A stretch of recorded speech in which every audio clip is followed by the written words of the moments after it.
Cast First, sponsored by George Sink Injury Lawyers. And early this morning, we saw plenty of sunshine, and we're continuing to see that for this afternoon. This is a live look outside Ocean Boulevard. Look how many people are out there right now. I do not blame them. Not only is the actual air temperature very warm right now in the 90s, but the beaches and even the ocean water, right now we're seeing 86 degrees for that ocean water temperature. Lots of sunshine expected. We're not seeing any rain in our forecast. We do have a very small chance for a isolated shower, but even then most of us continue to be mainly dry throughout the afternoon into the evening hours. Temperatures are continuing to warm up. We'll see upper 90s at the coast, and we'll even get that chance for some triple digits once again across the PD and border belt, with an extreme heat warning continuing for today. We'll have more on that coming up in just a few minutes. Coverage you can count on at noon starts now. Thank you for joining us for local coverage you can count on. I'm Jevin McCoskey. First at noon, Horry County Fire Rescue says a crash involving a motorcycle near the Socastee Swing Bridge has left one person with critical injuries. Crews say it happened just before 4:30 this morning on Dick Pond Road, where the two-vehicle crash involving a motorcycle had all lanes of traffic blocked. The South Carolina Highway Patrol is investigating. Make sure to count on us for updates. Horry County Fire Rescue crews say a person was airlifted to the hospital after an ATV crash in the Aner area. Rescue crews say it happened last night, where the person was thrown into a field off Hughes-Gaskey Road and was trapped in a 10-foot ditch. South Carolina Highway Patrol assisted with the rescue. No word yet on the person's condition. Also in Horry County, fire crews say 3 people are in the hospital after a crash yesterday. Crews responded just before 6 p.m. to the intersection of Waccamaw Boulevard and Tidewater Road, where 3 vehicles were involved in the crash. Highway Patrol and Horry County Police are currently investigating. Darlington police say one person was hurt in a shooting. The incident happened around 8:30 last night in the area of Chestnut Street. We don't know the condition of the victim or if any arrests have been made in connection with the shooting. Police are currently investigating. In the Low Country, the extreme heat warning is impacting one of the area's major economic drivers, tourism. City of Charleston leaders say residents and tourists should stay hydrated and limit time outside. For some businesses, like those that offer tours of historic Charleston, that means changing how they operate. Walking tours are adjusting their schedule, offering more 9 a.m. and evening tours. More driving, gallery, and shopping tours are being offered, and they are making sure those who are out in the heat have plenty of water. Some of them are allowing people to reschedule if it's too hot.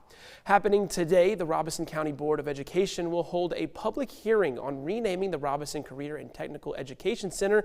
It'll be held from 5:30 to 7 p.m. at the Lumberton Junior High School Auditorium. News 13 on-time traffic, sponsored by Joy Law Firm. Just call Joy. And look at your afternoon commute right now for 501. We do see a little bit of some light traffic going on closer towards CCU, but that's very typical for this time of day. 501 Highway 544 to Carolina Forest is moving at 17 minutes. 17 Farrell Parkway to Glens Bay will take you 9. 17 Mr. Joe White to 82nd Parkway right now is moving with 11 minutes. We're not seeing any slowdowns on parts of 95, and that's very similar for what's going on in downtown Florence as well. Our drive times from 52 Palmetto to I-95 moving about 7 minutes. 76 5 Points to Irby will take you 4. And 95 TV Road to 76 is moving on time with 9 minutes. All right, Krista, thank you so much.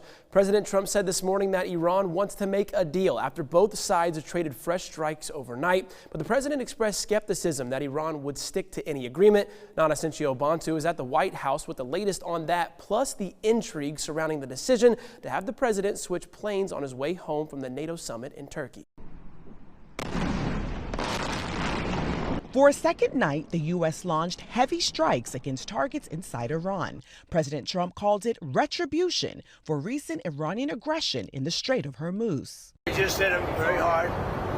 And I say we hit them 20-1. Every time they hit us, we're going to hit them 20. Iran responded by targeting U.S. military sites in Bahrain and Kuwait and threatened to completely close the strait, as the Memo of Understanding, or MOU, that was meant to lead to a permanent deal continues to crumble. President Trump said that the MOU means that the strait is open, but the Iranians interpreted the same language in the MOU as meaning they control the strait. And for them, controlling the strait means they get to shoot at ships that aren't complying with their instructions. Still, President Trump insists Iran is desperate to negotiate. They called A little while ago, they want to make a deal so badly.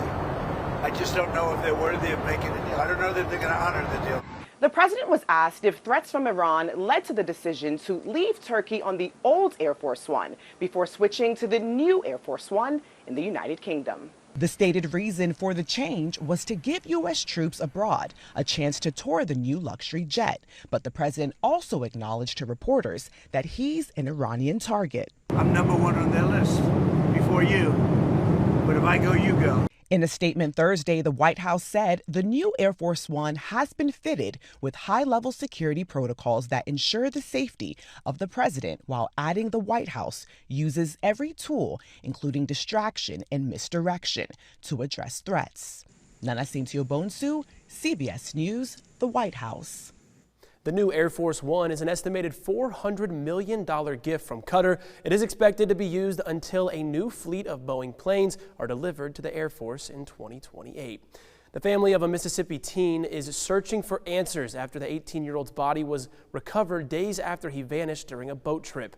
After an intensive days-long search, police say they found Nolan Xavier Wells' body Monday near Horn Island, roughly 10 miles off the Mississippi's Gulf Coast. The Jackson County Sheriff's Office says he was last seen on the island around 3 p.m. on July 4th after taking a boat trip there with friends, but he did not return with the group. These kids go to the island all the time.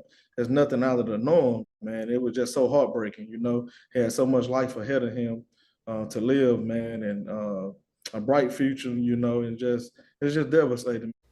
The Sheriff's Office is calling this an active investigation, and amid online speculation, they're asking for anyone who has unedited photos or videos from that area on July 4th to come forward. This past weekend marked 1 year since devastating flash floods in Texas that killed more than 130 people, including 27 campers and counselors at Camp Mystic. When Camp Mystic flooded, Becca Quisenberry later learned counselors passed her daughter, Dot, out a broken cabin window as the water rose. Her cousin, Lulu, was one of 13 campers in the next cabin over who died in the flood. Dot still breaks into a big smile talking about her cousin, but weeks after the flood, she revealed to her mom that inside she's still struggling. She turned around and she goes, I know everybody's sad for me, but when are they going to say they're happy I'm just here? So we're so happy you're here. 1 year later, Becca said she can see a bit of light returning to her daughter. The flood will always be a part of their story, but it doesn't have to be the whole story. Democrats in Maine are working on next steps after a political meltdown that could impact control of the U.S. Senate. Overnight, Democrat Graham Plattner said he is dropping out of his state Senate race. Caitlin Huey-Burns reports from Portland, Maine. After a week of mounting allegations, vanishing support, and a showdown with state Democratic Party officials, we are suspending campaign operations. Graham Plattner says he intends to drop out of Maine's Senate race. The announcement comes after 2 women who claim they dated Plattner in the past accused him of sexual and physical abuse. I know that some will think it's an admission of guilt, and it most certainly is not. Jenny Rassicott and Lindsay Fiffield detailed their allegations in interviews this week. It was domestic abuse. He violated multiple layers of consent that night. Plattner has continuously denied these allegations. Those in power who have the ability to do so are using these allegations as an excuse to take away all of the things that we need to run a campaign. Maine Democrats have until July 27th to pick a new candidate to take on longtime incumbent Republican Susan Collins. There's already a crowded field of contenders, including Dr. Neerav Shah, Maine's former health director. The pathway to flipping the Senate from red to blue goes through Maine. How anxious are Democrats feeling right now? We are feeling 1,000 emotions all at once. And the one that I would say is overriding is the eagerness and the commitment to defeating Susan Collins in the fall. Former State Senate President Troy Jackson and Maine Beer Company founder Dan Kleben also announced they're seeking their party's nomination. But a defiant Plattner says the decision should come from voters. Decisions should not be made in back rooms by people in places of political power.